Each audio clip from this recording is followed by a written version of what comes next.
Selamat pagi, siang, sore, malam, teman-teman. Kembali lagi di podcast Youth Activism, yang kita di sini fungsinya adalah alinea keempat pembukaan Undang-Undang Dasar mencerdaskan kehidupan berbangsa. Pengennya mah kayak gitu. Kayak panjang pisan pakai undang-undang. Kan pengennya mah gitu. Pengen nama. Oke, teman-teman, hari ini aku kedatangan tamu yang hebat lagi.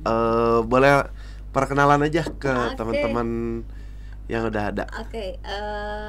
Kenalin, nama saya Dwi. Namanya panjang sih, Dwi Surya Kusuma gitu. Cuman dipanggilnya Dwi aja gitu. Kerjanya sehari-hari biasa lah, masih di isu HIV. Masih di isu HIV. Itu rada haus ya, nggak apa-apa. Nggak apa-apa, karena teman-teman kita take itu di Rumah Cemara di ada namanya ruang komunitas. Boleh mampir ke sini. Ada ya kafenya gitu. Ada kafenya, bisa ngopi-ngopi santai sambil ngobrol-ngobrol. Oke, Mbak Dwi nih, kan tadi Mbak Dwi udah perkenalan. Apa ya bahasanya mungkin? Seberapa dekat sih Mbak Dwi dengan isu HIV/AIDS ini sebenarnya? Maksudnya sudah berapa lama di isu ini gitu? Aku tuh terinfeksi HIV-nya dari tahun 2004. Oke. Ya, gue tuh HIV tuh dari tahun 2004 dan masuk ke Rumah Cemara karena waktu dulu tuh kan Rumah Cemara tuh sebagai tempat buat teman-teman orang dengan HIV/AIDS gitu. Dan gue mungkin orang yang sangat bersyukur, makanya masih hidup sampai detik ini ya. Karena langsung ditemen-temenin sama teman-teman Rumah Cemara. Jadi dari 2004. Kalau di isu HIV ya dari situ mungkin ya, karena langsung berarti di Rumah Cemara juga. Jadi hampir 19 tahun apa? 20 tahun. Malah sekarang 2024, dari 2004 ya, 20 tahun. 20 tahun. Sepuh ini teman-teman. Pinter banget. Berarti ini teh udah ilmunya mintalah sedikit mah gitu buat anak-anak muda gitu. Karena saya punya anak juga, anak muda. Bahaya.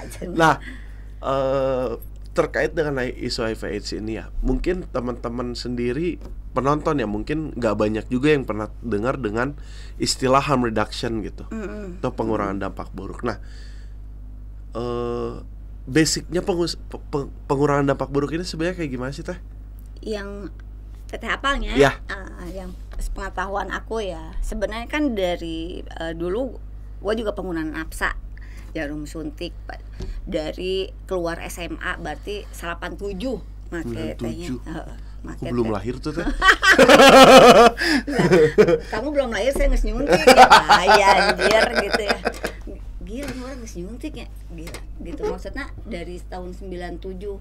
Nah pada saat pemakaian itu tuh kan memang istilahnya mah nggak ada gitu kepikiran ya, maksudnya arah ke orang sih ketepaan HIV, terus gua takut ketepaan hepatitis C kan dulu mah nggak ada ya, maksudnya informasi itu. Jadi yang dipikirin ya yang aku pikirin pada saat itu tuh HIV teh penyakit luar negeri. Tahu HIV-nya tahu, tapi asa mau mungkin di Indonesia komo nu beunang orang kiara condong gitu nya, asa teu bisa mungkin asa gitu, jauhnya ya, asa jauh gitu kan gitu. Karena kan di TV oge jarang ya. Cuman kan orang zaman dulu teh nya pekerja seks lah kebanyakan pasti HIV gitu loh, karena ganti-ganti kan nggak ngerti dari jarum gitu. Nah pas aku kerja di Rumah Cemara adalah harm reduction.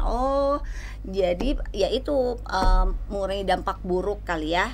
Intinya gimana caranya si pengguna napsa ini tuh lu boleh masih make asal istilahnya jarum lu tuh ulah make nu batur. Jadi lu ya udah pakai yang sendiri gitu loh. Safety untuk diri sendiri, ngejaga untuk diri sendiri, sebenarnya itu sih.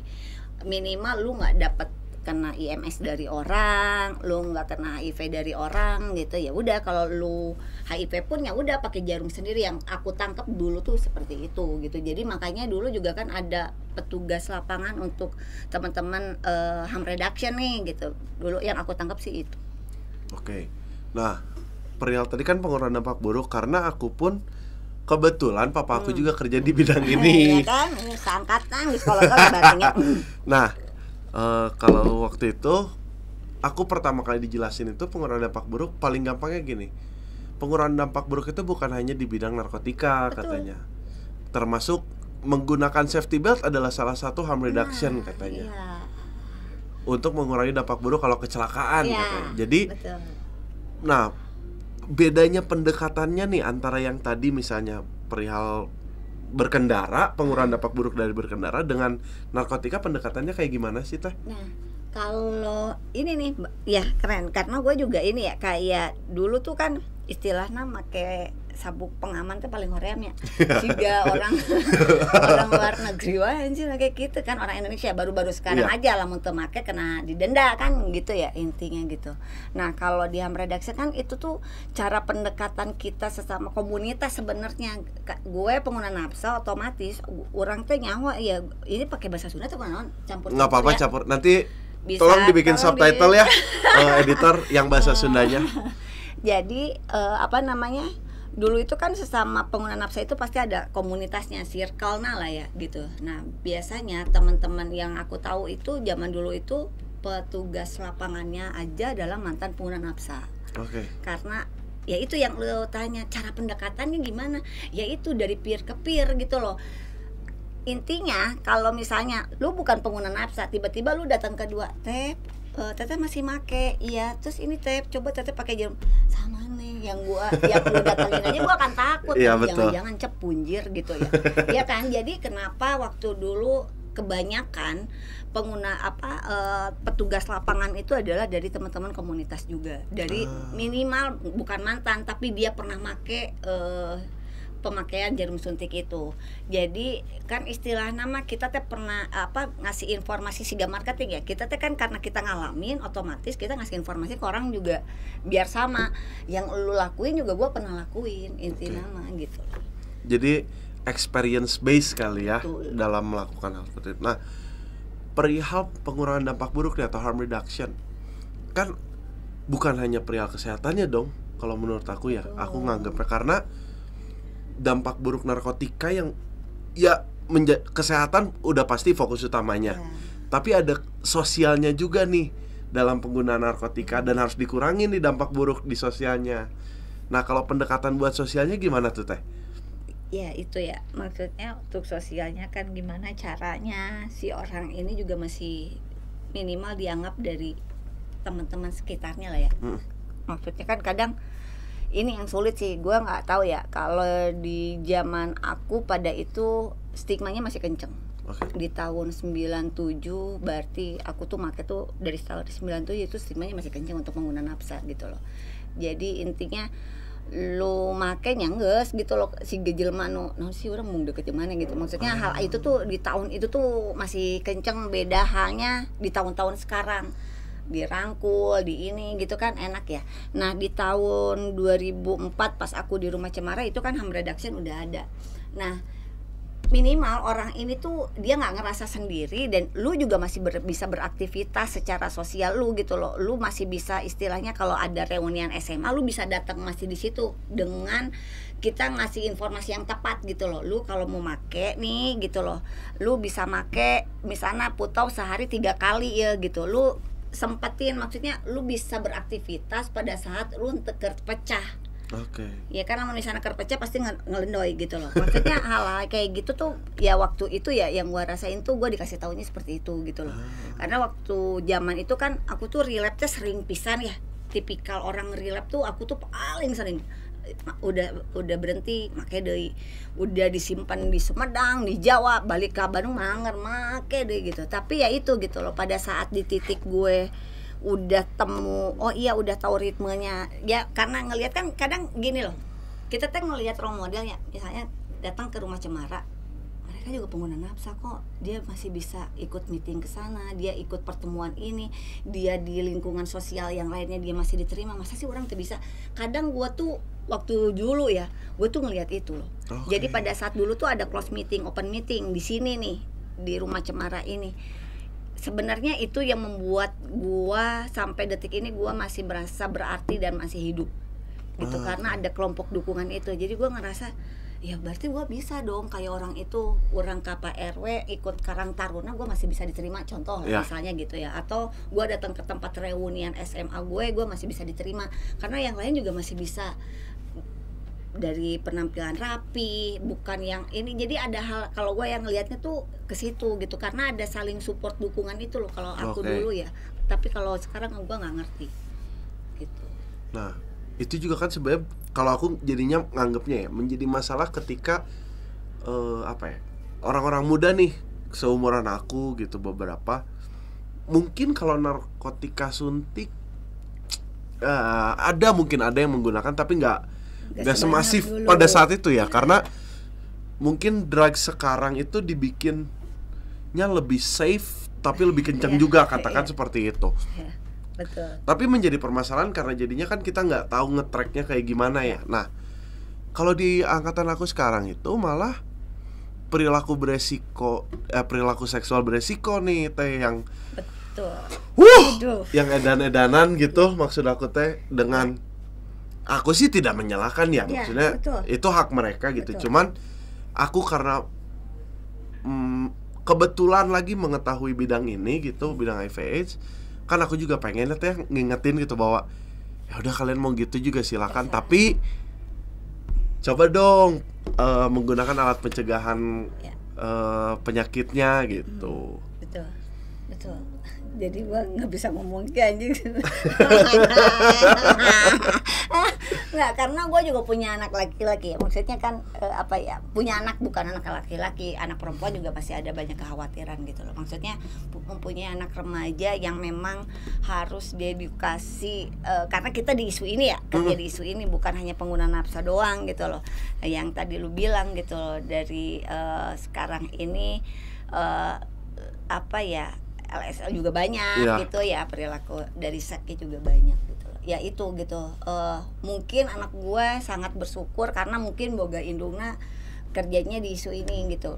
Sampai pernah ada yang ngomong, lu kalau punya anak begitu gimana reaksi lu? Ya kalau reaksi gue ya amit-amit tapi gitu lah ini. Tapi kan kadang teman-teman teh sekarang kan pilihannya cuma dua, pengguna nafsa, si anak teh rek jadi pengguna nafsa atau rek jadi LSM. Ya nggak ada pilihan kan, amun heureunya teman-teman LSM gitu nya, sok mana pilihannya, mana kan heureunya kayak begitu ya. Kadang anjir nggak ada pilihan lah gitu. Gimana? Iya kan, yang ini juga kagak mau, yang ini juga ogah karena nggak ngerasain yang gini gitu loh. Tapi memang ini informasi yang harus kita sampaikan gitu loh ke anak ataupun ke saudara, ke alo orang laki KB, kebanyakan laki-laki gitu ya. Jadi itu yang gue sampaikan gitu loh. Kalaupun ya sampai terjadi lu seksual lu sukanya dengan laki, ya mau diapain, yang minimal aja lu bisa safety. Lu kalau ini berhubungan ya lu pakai kondom, selesai gitu.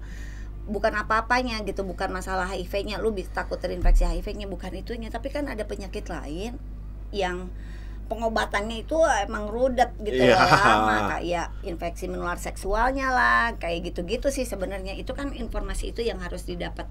Cuman ini juga herian LSM dulu ya gitu. Maksudnya sekarang kok sekarang dulu tuh pengguna nafsa tuh banyak orang terinfeksi pengguna nafsa itu dari jarum suntik. Bener nggak sih? Tahun-tahun 2004, 2000 kan ya. 80, 90 sampai 2000 awal. Itu kan lu kalau misalnya ya si bapak ngomong itu kan pasti kan ngomongnya itu angkanya lagi gede-gede, tapi sampai detik ini kan ngurang ya, ngurang banget, malahan bisa disebut 0%, hampir gitu. Hampir 0% gitu. Meskipun sekarang adalah dikit-dikit karena ada pengguna nafsa suntik lah, yang lainnya ya gitu loh. Nah ini yang aku belum dapat gitu loh, caranya untuk gimana sih lu supaya nggak nularin ke orang, karena kan harm reduction-nya mungkin nggak jalan, nggak tahu ya di situ. Padahal kalau misalnya alat maksudnya kondom itu kan udah di mana-mana sebenarnya gitu loh, udah di Alfamart ada, di semuanya pun udah ada sebenarnya lah gitu kan, tinggal lu ini. Cuman ya gue nggak paham karena gue bukan isunya ke situ ya, jadi kalau caranya pencegahannya harm reduction-nya di mana gue nggak paham. Ya karena salah. Karena ya itu buat permasalahan di sekarang, karena kemarin tuh kebetulan aku bikin penelitian tentang Permenkes yang baru, Permenkes 23, 22 aku lupa, tentang pencegahan HIV/AIDS dan IMS. Permenkes yang baru. Dan yang aku temukan dari data prevalensi yang ada, yang paling tinggi itu masih di pasutri. Ya, buat penularan HIV/AIDS. Pasangan suami istri jadinya. Kedua itu LSL. Ketiga itu pekerja seks. Yang keempat baru pengguna narkotika, dan angkanya jomplang memang. Ya. Pasutri itu kurang lebih waktu itu antara 50-an lah, 50% sekian. Si LSL itu hampir 30%. Terus sisanya yang 34 ini pekerja seks sama itu. Dan masalah dengan HIV/AIDS tuh kalau aku ngelihatnya seperti itu teh. Buat sekarang ya, banyaknya dari perilaku seks beresiko gitu HIV/AIDS-nya. Kalau narkotika kita ngasih taunya masih enak. Maksudnya masih enak teh gini teh. Kalau aku yang ngebayangin, oh ada yang makan narkotika nih, misalnya satu grupis pakai narkotika. Ya udahlah, kalian mau pakai silakan, tapi jarumnya hijauangnya. Kan bisa gitu. Tapi kalau perilaku seks beresiko kan ada grupis, kalian udah pada no ya aku diusir gitu teh, ngasih tahu teh gitu. Apalagi yang anak-anak mahasiswa yang udah ngekos sama pacarnya gitu sekarang banyak ya. Wih, lebih dari banyak teh, asli nah. Aduh anjir, parah anak orang Karena pada angkatan aku teh masih, kalau umuran aku ya, aku 24-an sekarang. Aku ngalamin masih orang tua yang keras. Yang keras tuh dalam arti ngedidiknya itu straight gitu. Ini boleh, ini enggak. Ini boleh, ini enggak. Tapi itu membentuk mental aku sekarang bahwa oh ini aku nggak mau, ini aku mau. Jadi aku udah tahu batasan nih. Karena didikan yang waktu itu. Yang mungkin anak-anak sekarang nganggapnya itu toxic parenting ya. Banyak yang bilangnya seperti itu. Banyak yang bilangnya seperti itu gitu. Bahwa kalau orang mah loba ngalarang orang kia. Tapi kan orang tua itu melarang, kalau buat aku ya, buat aku orang tua itu melarang karena orang tua aku itu udah pernah mengalami hal itu dan gak mau anaknya seperti itu. Nah, ngelihat yang sekarang karena fenomena ini aku juga heran gitu. Mereka baru lulus SMA, masuk kuliah keluar kota ataupun keluar negeri. Di semester pertama udah tinggal bareng pacarnya. Wow. Berarti kan itu habit yang cukup mengerikan ya buat aku sendiri gitu. Karena aku tidak dididik sebebas itu pada saat itu. Entah aku yang menjadi konservatif atau mereka yang terlalu bebas gitu. Nah, tanggapan Teteh deh, karena yang sudah bergerak di isu ini nih. Iya, kalau ini fenomenanya emang lagi edan-edanan ya, yang aku lihat. Maksudnya kan kadang di sekitar pertemanan kita juga banyak ya seperti itu gitu loh. Kalau misalnya ngekos bareng dengan pasangannya, itu kan memang bukan zaman sekarang aja ya. Ya, maksudnya dari zaman baheula oge teteh gitu, maksudnya kan udah banyak ya teman-teman misalnya yang satu rumah bareng dengan pacarnya dari segala macam gitu loh. Cuman ya itu ya, aku nggak tahu nih ya norma yang karena ngedidik atau ngasih tahu anak-anak zaman sekarang itu lebih sulit dibandingin zaman dulu aku nih dididik sama orang tua, mungkin kayak yang gitu loh, orang tuanya saklek gitu loh. Nah, gua gitu bukan tipikal orang tua yang memang zaman sekarang, tapi orang ngikutin zaman kolot baheula pola gitu. Itu polanya yang sama. Gua itu karena kenapa? Karena gua dulunya orang bandel. Gue sekarang HIV juga dampak dari pergaulan gue dong, benar nggak sih? Gitu loh. Kayak contoh deh, emang gue kalau dibilang teteh emang bener gitu teteh dari jarum suntik, pertanyaan gue nggak tahu karena di tulisan HIV-nya nggak ada duit tertular dari jarum suntik. Kan tahu. Nah, pada saat gue waktu dulu make, ya sorry tuh saya gitu loh.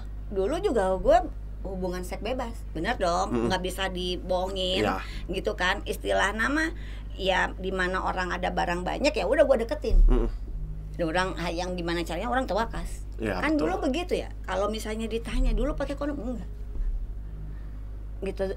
Terus tertularnya ya itu nggak tahu juga. Nggak tahu juga dari mana, nggak tahu dari jarum tumpul, nggak tahu dari jarum suntik gitu loh. Itu kan hal yang kayak gitu. Gue udah alamin itu gitu.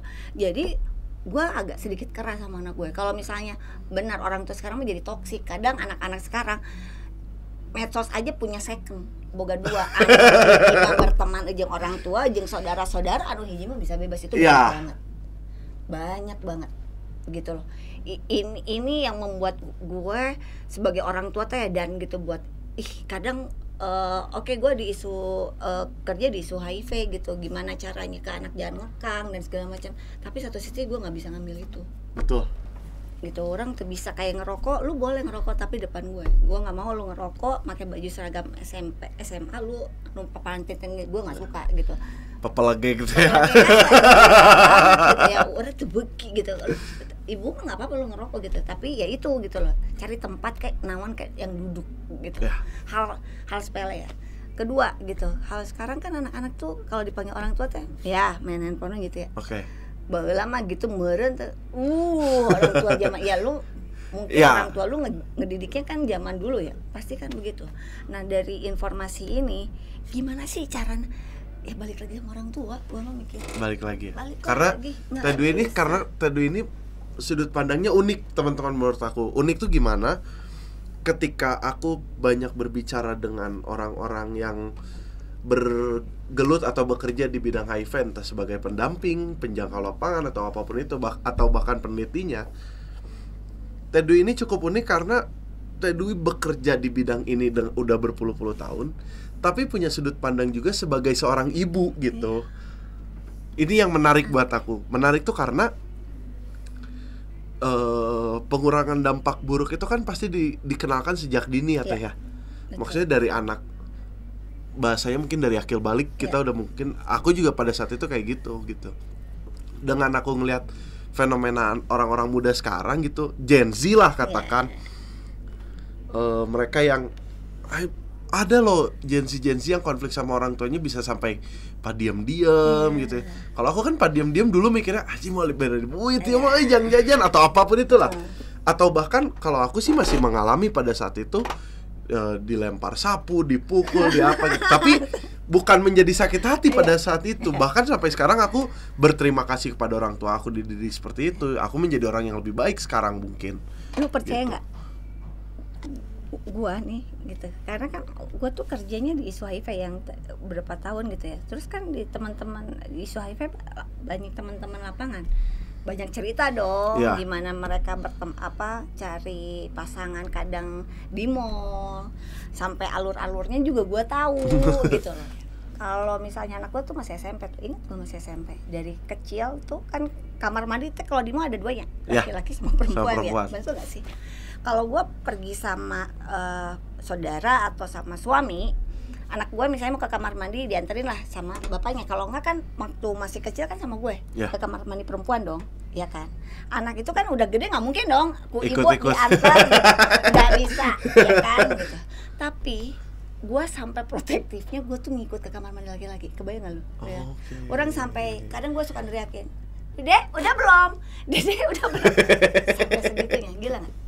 Karena kan informasi gue tuh udah dapatnya dari anak-anak yang lain, dari teman-teman yang lain, gitu. Teman-teman lain kenapa ngasih tahu? Karena kasihan gue punya anak laki-laki, ya kan. Jadi gue tuh jadi sampai nerapkan otak gitu loh, ngerti gak sih? Itu gue sampai Royan tuh, lu kalau pergi anak gue tuh apa sih bu? Ya enggak, gue tuh banyak khawatiran aja. Gitu. Entah itu mau berenang, gue kalau berenang itu gue agak sedikit cerewet, bapaknya yang gitu. Kamar mandinya bareng, mandinya dia duluan enggak bareng sama ayah. Baru ngepik hadinya. Tapi wajar karena ya itu Teduh bekerja di bidang HIV/AIDS dan tahu seluk-beluknya. Gitu loh. Wajar dong ada kekhawatiran seperti itu gitu. Jadi hal-hal yang hal yang kayak gitu tuh, cuman dari kecil tuh anak aku tuh karena kan sering dibawanya. Misalnya kalau aku ada pertemuan, kalau aku ada ini, kan anakku tuh dibawa gitu dari kecil gitu. Kadang kan dia suka misalnya nih tubuhnya laki-laki gitu, tapi kok ngomongnya sini sama Umi, suka bercanda sih ya gitu ini. Jadi gue selalu bilang sama anak gue tuh di dunia itu bukan hanya laki-laki perempuan, tapi ada kayak si A, tapi ada kayak si B, karena gue nggak mau gini. Gue itu jujur punya kakak saudara tapi udah gue anggap kakak tuh, dia juga sekarang udah sepuh sih, dia juga begitu gitu. Jadi gue akan lebih sedih kalau dulu mah bahasana lamun misalnya iya teh bencong, ngerti gak sih? Zaman dulu gitu ya, aya waria bencong itu kan anak-anak kecil zaman baheula teh sok digorowokan ku barudak leutik ya. Banci, oh bencong gitu. Gue tuh paling gak suka gitu loh. Maksudnya lu gak bisa anak kecil tuh, kadang orang tuanya tuh mendiamkan. Kamu kan teteh mah dulu di gang ya rumahnya gitu, maksudnya kan hafalnya di gang teh siga kumaha gitu loh ya. Perlakuan anak kecil ke orang dewasa, disiksa anak kecil sama orang tuanya, apanya di gang, masih di gang gitu. Kehidupan bertetangga yang sungguh rapat. Betul, ya. Gitu, jam genap isuk-isuk geus wah makwekot gitu. Nah, jadi anak gue tuh dari kecil gitu. Jadi gue nggak pernah nyeritain begitu gitu, tapi gue nyeritainnya dilihat kalau dia ikut di pertemuan gitu. Tuh, jadi ada gitu. Oh ya Bu, kalau itu ini ya Bu. Iya gitu. Ya gue ini jadi kayak misalnya anak gue datang gitu. Terus kan kadang zaman ayeuna mah nu sieun ku bencong teh sieun. Gue enggak mau kayak gitu loh. Jadi dia tuh kalau diajak ini ya salim gitu. Salim dulu sama ini. Gue ajarin seperti itu gitu loh. Gimana caranya lu ngehargain, bukan ngelihat itunya tapi dia adalah manusia lu hargain. Dan tidak ada perbedaan lah. Jadi ya Roin juga tau lah anak gue suka diajak ke dia gitu loh. Maksudnya ngelihat anak di sini di rumah Cemara kan semuanya ada ya. Dar-der-dor lah. Dar-der ya, aya nu keurem, aya nu ieu. Itu sih. Jadi gue ayeuna tuh sangat bersyukur gitu, dia lebih tahu arahnya gitu. Kalau misalnya lu begini nanti kayak ibu sama ayah. Nah kayak anakku tuh dari kecil tuh udah dikasih tahu bahwa ibu bapak kamu adalah HIV. Karena naon teteh pernah tahu tuh informasi dari waktu itu pertemuan cenah lamun ibu bapakna pengguna nafsa, anaknya hampir 30% akan ngikutin. Deg-degan dong ya kan gitu. Kayaknya jangan deh kalau anakku. Iya kan. Sabejat-bejatna orang embung dong gitu ya. Jadi gue tuh pada saat gue tuh udah tenangnya kenapa? Karena anak gue tuh tahu kondisi ibu bapaknya. Iya. Jadi ibu bapak kamu tuh HIV positif gitu loh. Dari apa? Dulu aku belum ngomong tuh. Dari apa Bu? Kan kalau aku baca mah dari ini. Ibu dari mananya? Kan ininya kan eranya. Pertama pas udah siap itu gue ngomong pas dia 3 SMP. Ibu dari pengguna nafsa. Ibu dulu nyuntik sama ayah ini. Jadi udah tenang, hidup aku tuh udah tenang sama anak. Itu sih. Ya karena jarang ya teh ya, maksud aku tuh seorang ibu yang berani terbuka kepada anaknya tuh kadang jarang gitu.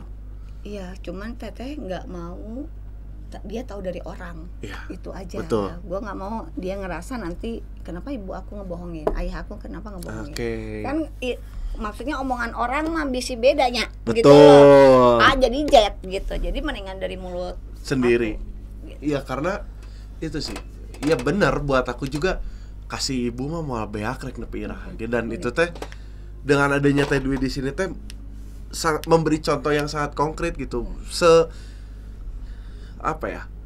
Sedosanya mungkin bahasanya seorang manusia di masa lalu nggak mungkin pengen anaknya menjadi pendosa juga kan. Buat aku sih seperti itu jadinya pada akhirnya. Dan menjadi menarik karena harm reduction tuh nggak hanya di narkotika, bahkan ya di apapun itu, karena segala hal kalau ada dampak buruknya bisa kita kurangin dan menjadi harm reduction kan pada akhirnya. Lakuin harm reduction mah sama diri sendiri sama lingkungan sekitar, udah eta we lah. Kalau nggak sanggup untuk ke orang banyak minimal itu aja. Gimana caranya kita ke pasangan ngasih tahu, lu kalau mau misalnya nih lu pacaran terus ya namanya anak muda merenya nggak akan ketahuan selingkuh sana, nggak apa-apa, nggak usah di ini, minimal lu pakai kondom ya. Jadi pada saat lu sama gua lu juga itu aja gitu loh. Iya kan, ya maksudnya amit-amitnya harm reduction tuh lebih gampang sebenarnya, asal buat lingkungan sama diri sendiri udah selesai. Kalau lu nggak mau ngasih dulu informasi yang banyak buat orang. Nah, kembali lagi ke harm reduction teh, karena Teteh sudah bergelut di bidang harm reduction ini sudah hampir seumur aku gitu bergelutnya lamanya gitu, udah 20 tahun. Tantangan utama teh selama di bidang ini teh apa sih? yang bener-bener unggal erek kita iya deui masalahna teh selalu ada gitu. Ya aturan dari atas ya. Aturan dari atas balik lagi ya. Balik lagi gitu dulu maksudnya kayak akan ada ATM kondom dulu pada zaman tahun berapa gitu gue lupa gitu loh. Maksudnya kan sebenarnya kenapa ada ATM kondom bukannya ataupun di warung ada kondom itu kan bukannya melegalkan seks menurut gue gitu loh. Tapi gimana caranya lu kalaupun sudah sebenarnya kan temenang kalau lu belum menikah jangan cek agama oge jangan gitu.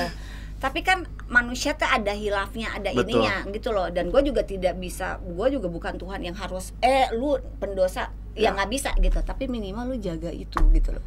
Istilahnya kan kadang ya gue nggak ngerti Ryan, maksudnya zaman ayeuna tuh kadang beli kondom ke apotek aja kayaknya malu gitu. Padahal mah kan ya udah gitu loh. Dan gue juga pengennya ngasih informasinya juga ke si pegawainya ya. Kalau orang anak remaja itu udah ditinggali. Jangan di judge lah ya dengan ngelihatnya teh udah yang gitu. Beli kondom ya kan gitu. Jadi kan lu udah balik deh era tuh iya dong pasti. Gitu ya dilihat itu loh, itu aja satu itu. Terus kedua tantangannya ya kan tetap ya kayak sekarang deh aturan teman-teman tugas lapangan ngasih kondom itu nggak boleh ya kan, katanya melegalkan. Jadi teman-teman dampingannya itu harus mintanya langsung ke puskesmas. Ya sekarang kayak gimana? Ya. Misalnya lu mau datang ke puskesmas, ibu maaf aku mau minta kondom. Misalnya meskipun sama puskesmasnya deket deh. Gitu. Ya. Tapi kan emang ya gimana sih gitu? Ya pasti jadi awkward lah, ya kan? Canggung lah. Beda halnya kalau aku petugas lapangan terus lu datang, minta kondom.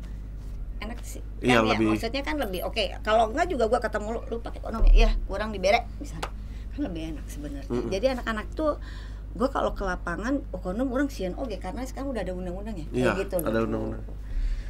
Ya itu sih itu juga susah. Lucu ya kan lucu padahal kan udah kesehatan iya sebenernya. Padahal udah diaturnya itu kondom itu alat pencegahan penularan penyakit iya. Gitu. Dan dengan itu juga menjadi lucu sih buat aku. Lucu teh karena teh dengan kita berbicara kondom seakan-akan kita mengglorifikasi atau melegalkan atau mempromosikan seks bebas gitu. Padahal kayaknya yang pasutri juga boleh aja kok pakai kondom gitu, bukan hanya untuk seks bebas. Iya. Emang kayak orang emang udah suami istri nggak pakai kondom ya pakai lah. Gila gitu karena kan gue sama suami itu virusnya beda. Iya. Benar tuh sih logikanya ya. Sama HIV aja emang nggak boleh pakai kondom cok gitu. Ya jadinya kan ada mispersepsi di masyarakat bahwa itu gitu mempromosikan nih. Kalian tuh ngomong kayak gini tuh mempromosikan seks bebas. Enggak. Orang tadi udah bilang di agama we geus teu meunang. Kadangnya yang dilarang-larang tuh sok hayang. Iya betul. Bener semakin sih. Dilarang semakin penasaran. Sok coba lamun misalnya geus diieukeun we hoream. Iya betul. Ya. Kan kadang kita teh lamun misalnya udah dibebaskeun, anjir hoream gitu. Enggak ngerti gue juga kenapa. Dan enggak jadi tertarik gitu. Iya. Maka aku dari dulu keras didikannya, tapi untuk kehidupan seperti itu ya. Untuk beberapa hal orang tua aku keras, tapi untuk beberapa hal orang tua aku willing atau mau untuk menjelaskan itu. Kayak seks, ya kamu kalau mau berhubungan seks silakan, tapi kalau kamu belum nikah ada resiko loh. Ada resiko A, B, C, D, E, F, G. Terus selain ini resikonya baru yang ini ya. Ini ada resikonya, ada resiko kesehatan bang katanya. Ada resiko kesehatan, resiko sosial, dan resiko tanggung jawab. Oke, setelah aku dijelaskan pada saat itu, jadi berpikir aku, kayaknya kenakalan aku cukup di yang lain aja deh. Kalau seks kayaknya, karena seks itu buat aku ya teman-teman, kompleks. Kompleks itu gimana? Resiko kesehatan ada, resiko sosial ada, resiko tanggung jawab ada. Ketika kita tidak terus pasangan kita, misalnya aku sebagai laki-laki, terus pasangan aku hamil, kan aku harus bertanggung jawab. Iya. Sedangkan ketika umur aku belum cukup, aku belum bisa tanggung jawab nantinya. Itu yang pertama. Resiko sosial, ketika terjadi tadi misalnya hamil, kehidupan sosial aku udah pasti rusak deh teman-teman. Iya. Bullshit ketika teman-teman bilang enggak gini-gini, Karena enggak, cinta, bohong. enggak. Karena beberapa teman aku itu yang seperti itu jadinya mereka sulit sendiri teh kalau buat aku ngelihatnya dalam kehidupan sosial, belum lagi resiko kesehatan. Nah kalau aku jadinya memilihnya pada saat itu ya aku mencoba malah larinya ke drugs, bukan menjadi drugs lebih baik dari seks, enggak kesana, cuman kalau aku pada saat itu memilihnya seperti itu gitu, dan masih ada terpatri di kepala aku pada saat itu, budak lalaki mah pilihanna mun teu baong jadi kuuleun. Gitu. Bener etanya. Iya, kalau laki-laki ya. Aku waktu itu berpikirnya seperti itu. Entahlah itu salah atau enggak, aku juga nggak tahu. Tapi dengan pola pikir seperti itu, aku banyak terselamatkan dari beberapa hal gitu. Dan itu menyelamatkan aku pada saat itu teh,